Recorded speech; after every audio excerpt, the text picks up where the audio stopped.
podcast Cerita dan Makna bersama saya Tiara Oktaviani. Senang banget nih bisa balik lagi bareng kalian di episode terbaru. Dan podcast hari ini, wah spesial sih, karena kita bakal ngobrolin kuliner kebanggaan kota Tangerang nih. Kira-kira apa ya? Yup, benar sekali, laksa Tangerang.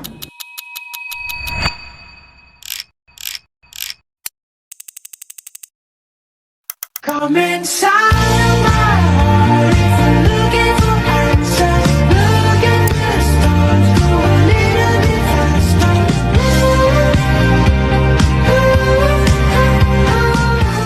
Dan aku gak sendirian, aku bakal ditemani oleh geng ngobrol setia, yaitu ada Kak Samsu, ada Kak Askia, dan ada Kak Irdi. Halo semuanya. Halo. Alhamdulillah baik, senang banget. Akhirnya kali ini kita bisa bahas kuliner yang namanya udah kayak inget rumah gitu. Wah. Hai, aku udah excited banget nih dari tadi soalnya topik hari ini tuh ngebahas makanan yang aku suka pas kecil.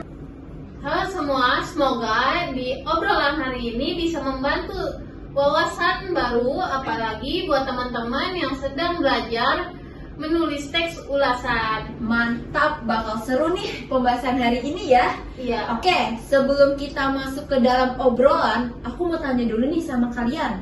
Kalau kalian dengar kata laksa Tangerang, apa sih yang pertama kali muncul di dalam kepala kalian ini? Mungkin Aku dari dulu nih. Kak Samsul boleh. Iya, jujur li, aku langsung kebayang kuah kental sama medoknya banget itu, sama aromanya yang, masuk hidung langsung lapar Wah, sumpah. mantap ya. Kalau Kak Askia gimana tuh? Kalau aku langsung keinget Paslam, riuh rame orang makan sambil ngobrol dan itu suasananya khas Pas banget. banget ya ada pasar lama ini sama orang kota Tangerang ya. Dan kalau Kak Iri sendiri gimana? Kalau aku sih malah kebayang teks ulasan karena soalnya laksa itu lengkap, ada rasa, ada sejarah, ada budayanya, dan ada cerita-cerita dari dalamnya. Wah, kalian ini beda-beda ya pemikirannya, tapi saling nyambung ya.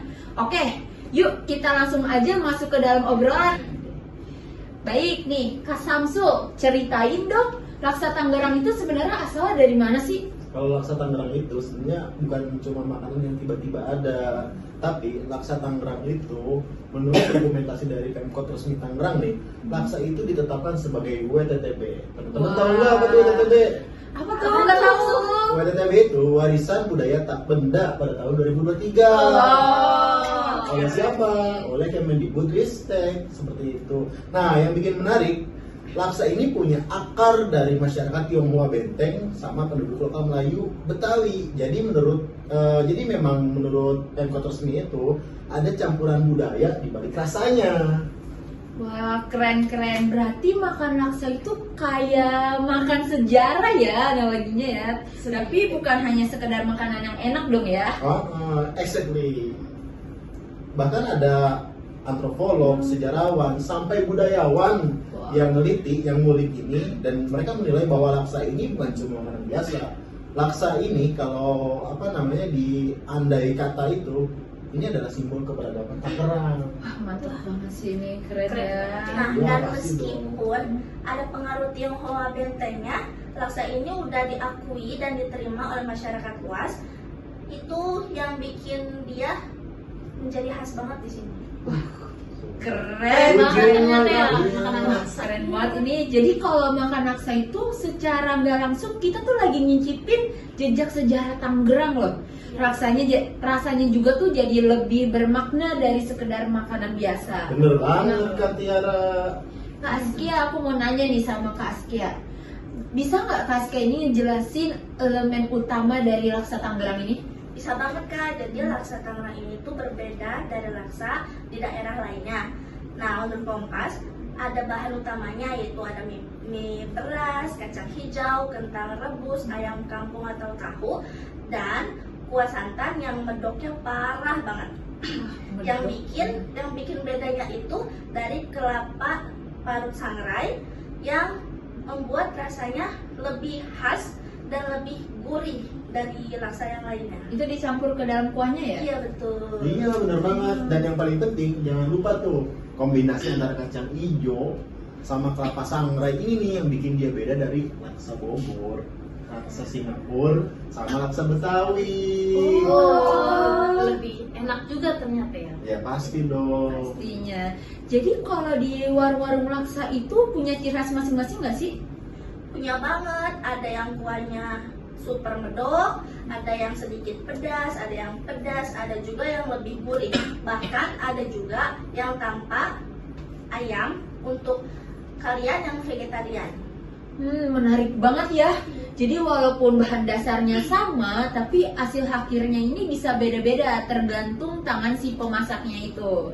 Itu sih yang bikin kuliner laksa yang menjadi kuliner tradisional yang selalu hidup sampai sekarang. Iya benar banget Kak. Jadi Benar. tetap jadi daya tarik wisatawan juga. Keren-keren orang Tangerang, keren. Oke, selanjutnya nih, aku mau nanya sama Kak Irdi, kalau sekarang ini posisi laksa bisa nggak sih dalam kehidupan masyarakat modern tuh kayak gimana? Sekarang laksa itu bukan cuma makanan tentang makanan. Orang dulu menurut Smart City Tangerang, laksa juga bagian dari penting promosi wisata kota. Pemerintah juga aktif melestarikan kuliner tersebut karena kuliner tersebut termasuk kuliner tradisional dari khas Tangerang.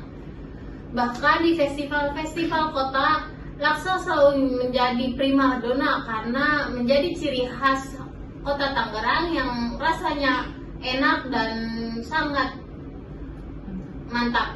Nah benar banget, banyak anak muda yang sekarang kenalnya justru lewat wisata kuliner yang biasa ada di tempat-tempat tertentu.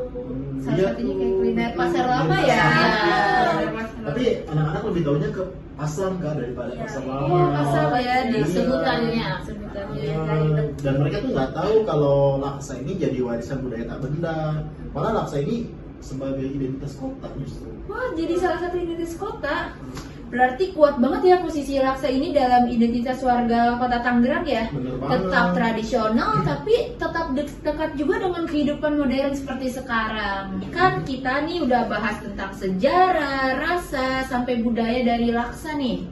Sekarang aku jadi kepikiran, kalau dilihat dari sisi pembelajaran bahasa Indonesia, khususnya nih teks ulasan, laksa ini sebenarnya cocok gak sih untuk dijadikan contoh objeknya?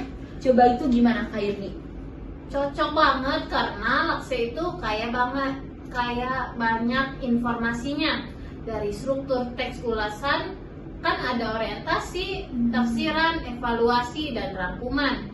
Laksa bisa masuk semuanya dari orientasi, yaitu sejarah-sejarah tentang laksa yang sudah kita ketahui yang tadi, dan tafsiran yaitu bahan dan rasa-rasa yang menjadi ciri khas makanan tersebut, dan evaluasi karena ada kelebihan dan kekurangannya pastinya juga, dan rangkumannya itu rekomendasi karena dia ideal banget sebagai objek ulasan. Oke, jadi udah jelas banget ya sekarang ya teman-teman. Berarti nih kalau ada siswa yang mau belajar teks ulasan, gak harus selalu cari-cari film atau buku. Laksa pun bisa banget loh dijadikan objeknya. Menarik juga nih, jadi kita bisa belajar lebih dekat dengan kehidupan sehari-hari. Oke teman-teman, sekarang kita masuk ke bagian evaluasi. Sekarang aku boleh deh dari Kak Samsul, boleh mulai duluan? Boleh dong. Boleh. Nah dari sisi sejarahnya nih ya Kak, laksa ini layak dilestarikan. Oh, Cuma iya, pasti. ada kekurangannya juga. Kekurangannya apa? Betul. Masih banyak anak muda yang kenal laksa itu cuma karena hitsnya doang. Mereka nggak tahu kalau sejarahnya itu apa.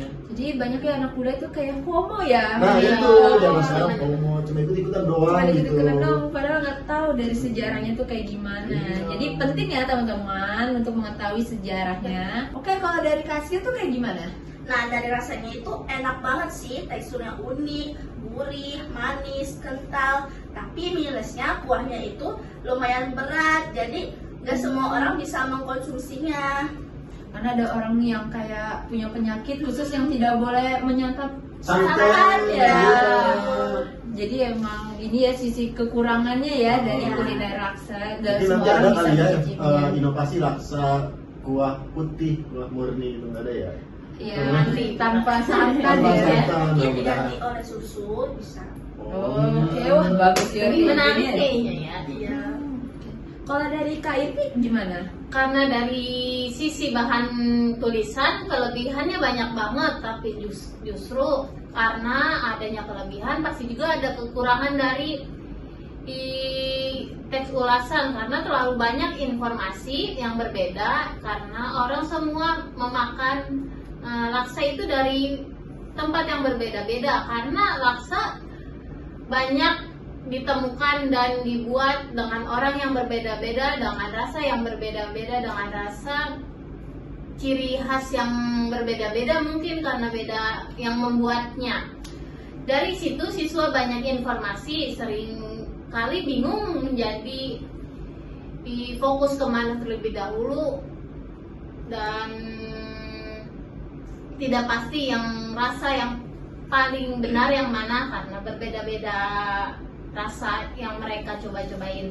Mungkin untuk zaman sekarang ini udah banyak ini ya modifikasi rasa ya. Iya. Jadi Yang tadi tuh inovasinya mau bikin kuahnya dari Inovasi susu. sama keju, lebih kayak dari makanan Korea ya. Iya, Gitu. diubah-ubah. Buat anak muda zaman lagi zaman sekarang tuh orang-orang udah makin kreatif dah, semuanya bisa dimodifikasi. Oke, baik teman-teman. Jadi udah lengkap banget ya informasinya.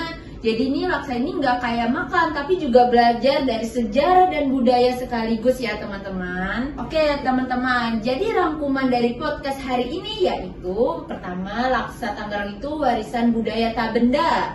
Dan bahan dan rasanya juga punya ciri khas yang berbeda-beda dari laksa-laksa lainnya. Dan dalam kehidupan modern, laksa tuh juga tetap relevan loh sebagai identitas kota dan daya tarik wisata. Dan yang terakhir, laksa ini juga cocok sebagai objek dari teks ulasan dan sangat menarik.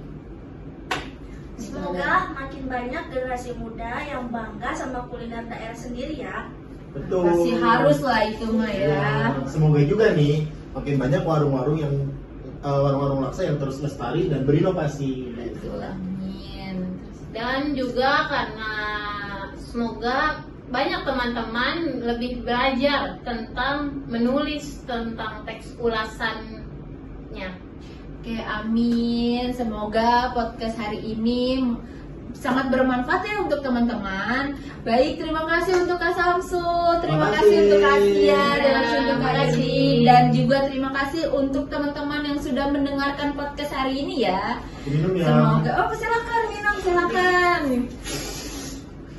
Oke teman-teman, sampai ketemu di episode berikutnya ya teman-teman. Bye. Dadah. Assalamualaikum warahmatullahi wabarakatuh.